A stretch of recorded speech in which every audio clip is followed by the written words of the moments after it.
ज्या निवडणुका घ्यायचं म्हणतायत ना, हे जोपर्यंत ही मतदार यादी पूर्णपणे स्वच्छ होत नाही, सर्व राजकीय पक्षांचं समाधान जोपर्यंत होत नाही, तोपर्यंत या महाराष्ट्रामध्ये निवडणुका घेऊनच दाखवा. तर मित्रांनो, परत एकदा राज ठाकरे यांची तोप आहे ती तोप तणावली. कोणावर? तर BJPवर, महायुतीवर आणि कोणावर? डायरेक्टली नरेंद्र मोदी यांच्यावर. नरेंद्र मोदी यांचे भाषणं काढून दाखवले. नरेंद्र मोदी काय म्हटले होते, BJPने काय केलं आणि शेवटी फायनल धमकी म्हणजे तुम्ही निवडणुका घेऊन दाखवा, बघ तो काय करणार, तर काय करणार ते दाखवणार. प्रकारचा सगळा गोंधळ सुरू आहे मतदार याद्यांमध्ये. हा आत्ताचा नाहीये, हा गेल्या काही वर्षांचा आहे. तुम्हाला आठवत असेल तर 2016-17ला मी याच्याच विरोधात आवाज उठवला होता. या वोटिंग मशीन आणि मतदार याद्या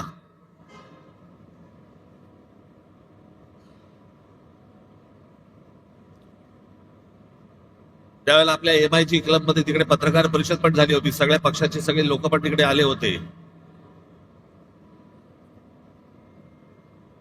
पण त्यातल्या अनेकांना मी काय बोलतोय याचं गांभीर्यच नाही समजलं.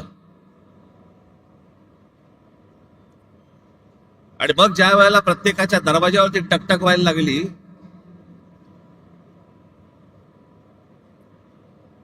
त्यावेळेला कळून चुकलं की काय प्रकार सुरू आहेत ते निवडणुकीचे.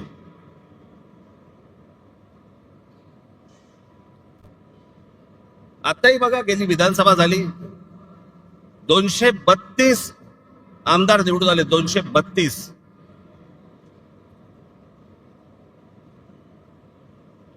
232 आमदार. एवढे प्रचंड यश मिळाल्यानंतर देखील महाराष्ट्रामध्ये सन्नाटा होता. कुठे विजय मिरवणुका नाहीत,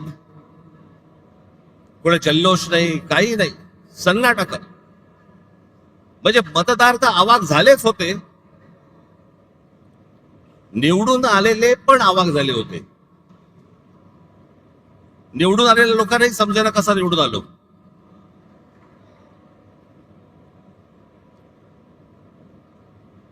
आणि मग सगळ्यांनाच कळलं की कशा प्रकारच्या निवडणुका चालल्यात या देशामध्ये, कशा प्रकारचे विजय प्राप्त होत आहेत, कशा प्रकारचं यश मिळतंय.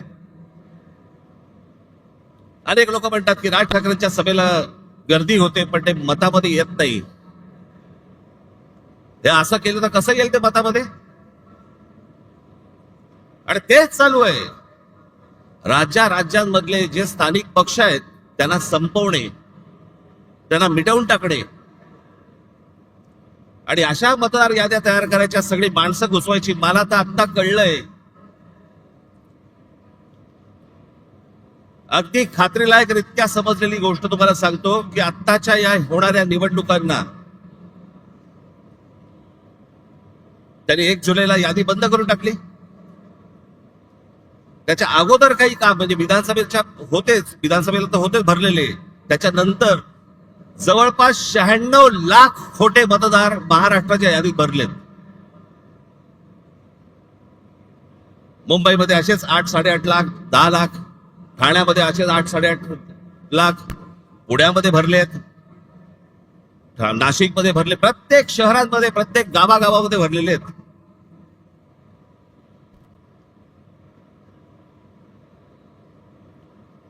अशा निवडणुका होणार आपल्या देशात. मग कशासाठी प्रचार करायचा, कशासाठी उमेदवार भरायच्या, कशासाठी निवडणुका लढायच्या, कशासाठी पैसे खर्च करायचे, कशासाठी मतदारांनी रांगेमध्ये उभं राहायचं आणि मतदान करायचं.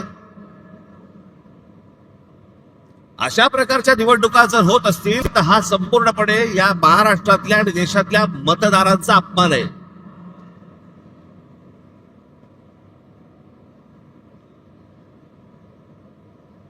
तुम्ही मत द्या, नाही तर नका देऊ.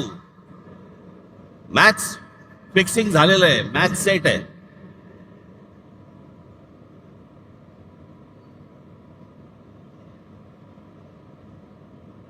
अशा महाराष्ट्रामध्ये निवडणुका होणार. हे कोणत्या प्रकारचं षडयंत्र, ही कोणत्या प्रकारची लोकशाही आहे? आणि नंतर सांगायचं नाही नाही ह्यांचा एकही आमदार निवडून नाही आला, ह्यांचा एकही खासदार निवडून नाही आला. अरे येईल कसा?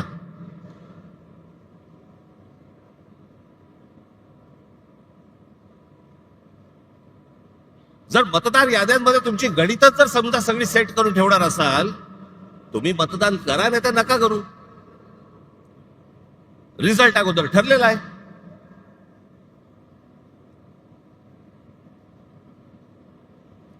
आणि आम्ही जे निवडणूक आयोगावरती बोलतोय, निवडणूक आयोगाला ह्या याद्या सुधारा म्हणून सांगतोय, मला समजत नाही सत्ताधारी पक्षाचे लोक का चिडतायत.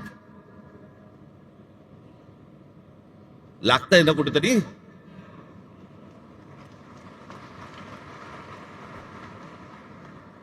आम्ही निवडणूक आयोगाला प्रश्न विचारले की सत्ताधारी उत्तर देतात.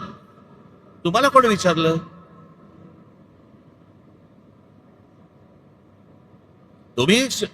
तुम्हाला वाटतंय, तुम्हाला राग येतोय कारण शेण खाऊन ठेवलंय. सगळ्यांना माहितीये, महाराष्ट्रातल्या अगदी गल्ली गल्लीमध्ये सगळ्यांना माहितीये की ही सत्ता कशी आली, ती कशा प्रकारची सत्ता आणली जात आहेत, कशा प्रकारचं राजकारण सुरू आहे.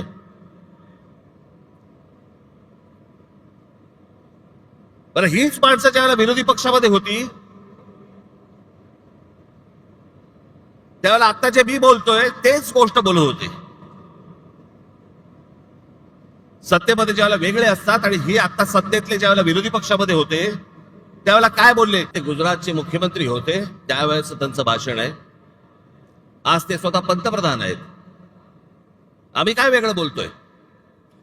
त्यांचा कळलेला जो प्लान आहे ना, आज हे 100% सगळे सांगणार आहेत नाही म्हणून, असं होणार नाही, आम्ही होऊ देणार नाही, करणार नाही वगैरे सगळे सत्ताधारी सांगतील. पण याचा प्लान काय तो लक्षात ठेवा. हे आता आपलं जे सांताक्रूजचं विमानतळ आहे, छत्रपती शिवाजी महाराज विमानतळ, अंधेरी सांताक्रूजचं, इकडनं आता ते आहे अडाणीच्या हातात.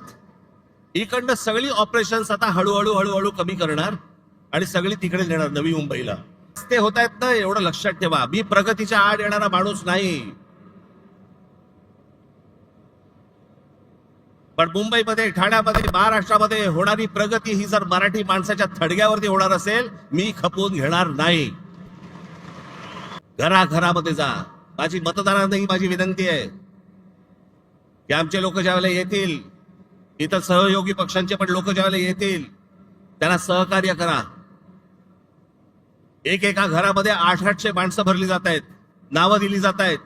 700 माणसं, 800 माणसं, 1000 माणसं, 500 माणसं जे मतदार नाही आहेत. पण अशी सगळी खोटी नावं भरून हे निवडणुकांना सामोरं जायचं म्हणतायत. ज्या निवडणुका घ्यायचं म्हणतायत ना, हे जोपर्यंत ही मतदार यादी पूर्णपणे स्वच्छ होत नाही, सर्व राजकीय पक्षांचं समाधान जोपर्यंत होत नाही, तोपर्यंत या महाराष्ट्रामध्ये निवडणुका घेऊनच दाखवा.